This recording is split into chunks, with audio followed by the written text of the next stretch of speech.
Hi everybody, welcome to my channel, Creating Your Reality. I'm Tom. I'm a self-actualization coach.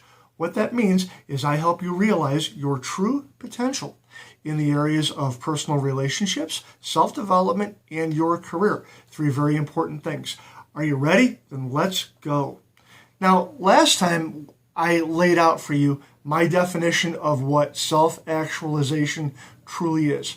In my view, self-actualization is creating your true self and expressing your true self regardless of your present circumstances, what you tell yourself is going on around you, what other people are telling you about what's going on around you, regardless of how you feel, regardless of what your past has been, whatever has brought you from there to here doesn't matter, because what we are doing is creating and then expressing a new you. So you get to create your reality. You're the author of all of it. It's really cool stuff. But I wanted today to take a piece of what I said and explore that a little bit. Now, talking about the world of self-talk, very important.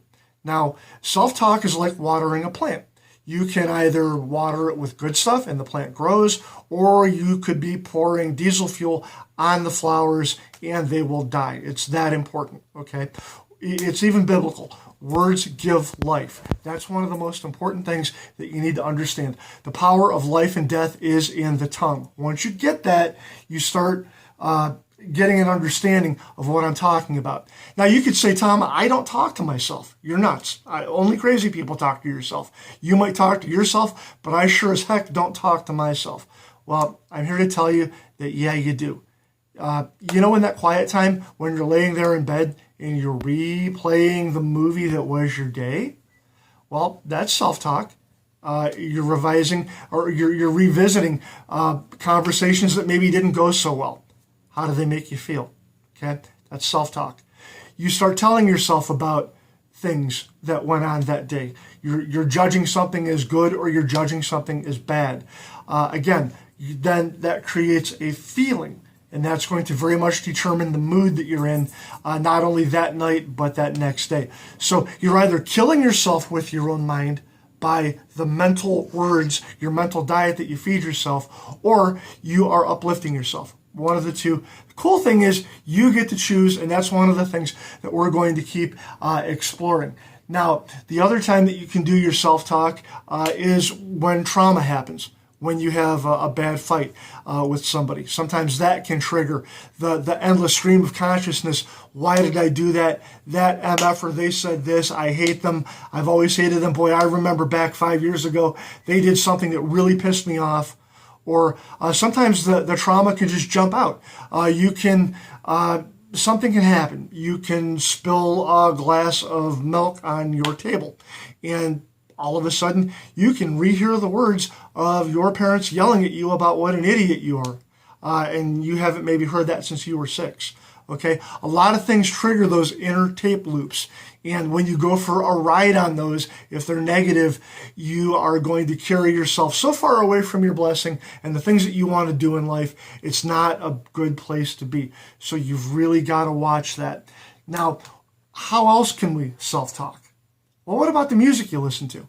Do you listen to things that are constantly dark and depressive and not very uplifting? Do you wallow in your crap and listen to people's words all the time? Do you like hanging out with negative people because they reinforce the negative crap that you blurge out all the time? It's very much not a good scene to be in. So one of the problems with that self-talk is it becomes habitual, and it becomes an area of self-soothing. It's like drinking or drugs or smoking. You need that to feel normal. All of a sudden, you don't understand how to say anything positive. You don't understand how to hear anything positive. God forbid somebody gives you a compliment and you wazz out because somebody says something nice to you and you don't know how to handle it. What that is you've just got this garbage continuously playing in an undercurrent as you go through your day. And that's not a good place to be, so we need to stop that. You have homework. I'm going to give you homework here. I want you to think about and write down what you continuously tell yourself through your day. Pay attention to your thoughts. Write it down. In the next video, we're going to come up with some examples of those, and I'll tell you some of mine. And what we'll do is we'll work together, and we'll work on saying, changing them to positive things. And we'll work on breaking the habits. Okay, that's going to be our greatest work, is breaking the habits. So that'll be our next video. So I want to thank you for tuning in. Be sure to click the like button and click save. Hang on to these things. And please, if you like what you hear, share. The more the people hear about us, the better life is going to be. So I want you to be blessed, be self-actualized, but most of all, be yourself. Thank you very much. And I love you guys. Take care.